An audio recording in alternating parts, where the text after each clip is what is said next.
Welcome back, viewers, to another good game production. And today we will do a 4-star character spotlight on Wasp. So without further ado, let's go in and check on her. This is the stats I'm running on her, and as you can see, the only noteworthy one is the evasion. Basically, with Wasp, you want her evasion to be as high as possible because you're using her as a tank. But don't neglect accuracy in attack and defense, speed and health, especially speed. She's one of the fastest tanks in the game, and her abilities are very fast. Okay, she uses power, and it must be recharged regularly by using either her tactical, or you changing form from small to large, as you can see here. She regains her power when she turns normal, and when she's small she gains sprightly each turn, which increases her evasion and speed by 10%, and it stacks up to 3 times, which means she gets a bonus of 30% to evasion and speed, which makes her even faster and more evasive. Okay, the best thing about her is her passive here. Wasp takes 80% less damage from attacks at Grace, and with her sprightly and her protecting move that applies 25% more evasion to her. When you have full stack of sprightly, you have 55% bonus to her evasion, which brings her up to around 9 to 11,000 depending on how you ISO'd her. And basically that means most attacks either misses, she dodges them, or that they are graced and then they do 80% less damage. Her tactical applies inspired to all your heroes and gives her full power. It's slow though, so bear that in mind. Okay, the abilities I have loaded her with are Queen Bee. It's a very fast protecting move. It gives all heroes alerted, which increases the evasion by 25%. It's very good in the right team. It also applies protecting, and it costs 0 power at 4 stars, which is what you should aim at, because basically this allows you to use her power for debuffing instead, and also staying in protection form for as long as possible, if you so wish, because sometimes you really want to stay another turn in sprightly form, and then you can always do Queen Bee because it costs 0 power. Okay, now onwards to the buffs I have loaded her with. This one is Drone Swarm. It's called. It costs 25 power. It's very fast and applies Weaken and Intimidated. Basically, Intimidated lowers the defense, lowers the stats, attack, defense, accuracy, evasion, and speed by 10%. And if you apply it with Weaken, it's 30% lowering on attack. And basically, if you do it to 3 enemies, you lower the attack by 90%. This is not exactly how it works, but let's go with a rough estimation here. And 90% less attack basically means 1 less attack per turn that does damage to you. That's extremely good. And it also synergizes with the other heroes. For example, Intimidate is a mental debuff, and Weaken is a physical debuff. So she can synergize very good with people who use mental debuffs or physical debuffs to do extra damage. So this is like the motor that drives team synergy. And the second debuff I'm running with here is Stinging Barrage. It costs 15 power at 4 stars. It's a range and shock attack. It's not very fast, but it's fast. So of the 3 abilities I have loaded, they are very fast on the Queen Bee, very fast on the Drone Swarm, and fast on the Stinging Barrage. Couple that with her speed of around 5,500, and yeah, you see, she's gonna act very often. It's an area attack, and it applies Demoralized. Reduces the next attack's damage and accuracy by 30%. This is by far one of the best debuffs in the game. Basically, here again, 90% less damage is basically on 3 opposing heroes or in PvE minions. That means 1 less attack, and accuracy by roughly again 90% also means 1 less attack. So this ability alone, air apostrophe, because this is not exactly how it works, but let's just say roughly, negates 2 attacks per round.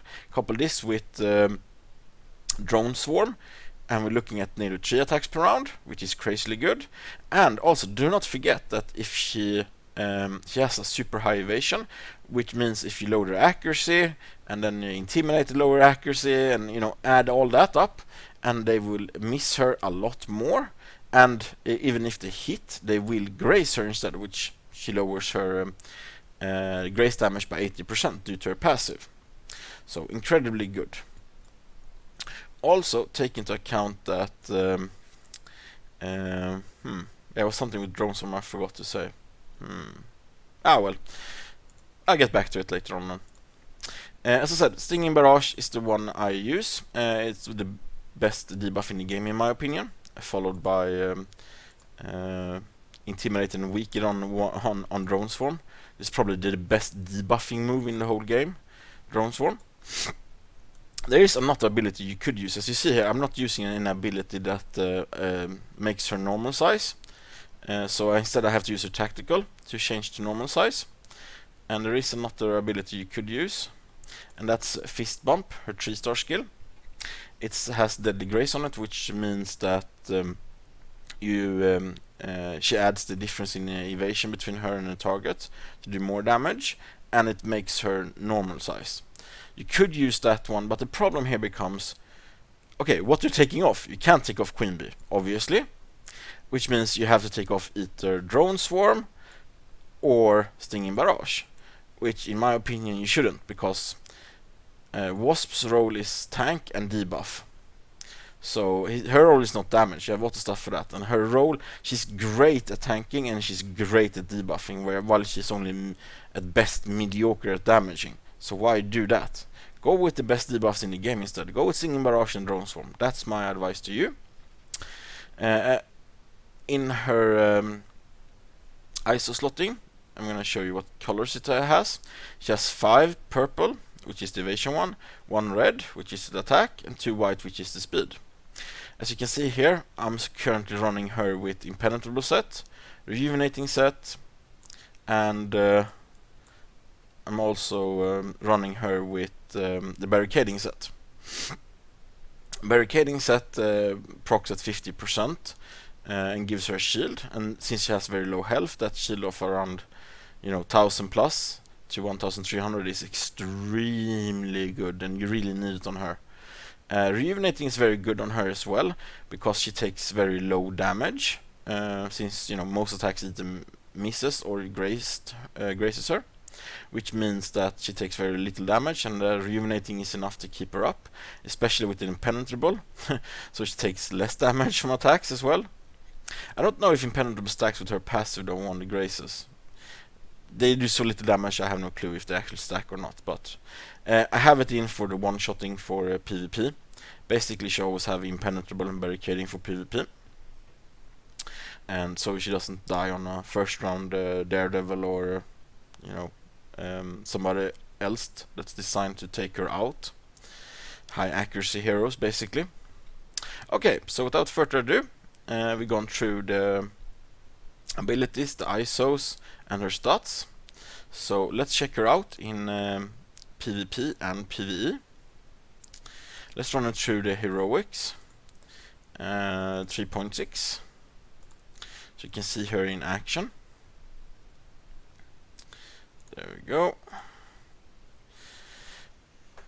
Why I always use 3.6 is because it's the hardest content, and you start off with a mini boss straight away. So you get to do some fighting. Okay, let's go. And generally speaking, you always start with Queen Bee, but sometimes, depending on the turn order, you can get away with a Drone Swarm and still act before them. So not a bad idea either. For example here, I could get off with a Drone Swarm. No, I couldn't. So close. Oh well, Queen Bee it is then. Okay, I'm just gonna switch him out for my Black Widow. And start doing some damage here with my Daredevil. As you can see, it's definitely a whole lot tougher in heroics than compared to Spec Ops.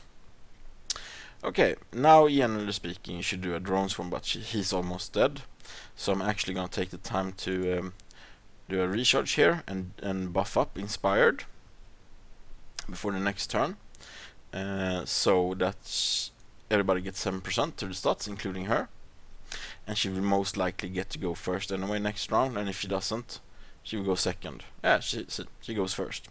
Okay, now I do a drone swarm here to apply weakness to them, because both my Daredevil and Widow has abilities that do more damage when they are affected by weakness, which I prefer. So basically I'm running her with characters that are triggered by her weakness, so they do more damage. And generally speaking, there are a lot of characters that trigger off physical debuff. There are also a lot of characters that trigger off mental debuffs.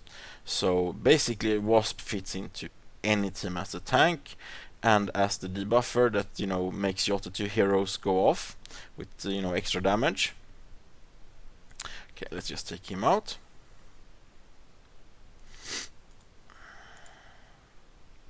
So am I happy with Wasp at 4 stars? Yes, definitely. She's by easily the best tank even after her latest rounds of nerfs.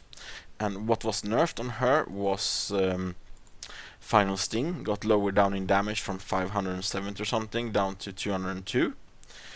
So she couldn't, you know, do damage at the same level as she did before. And then they also lowered the value of evasion in amounts of how many dodges you were getting.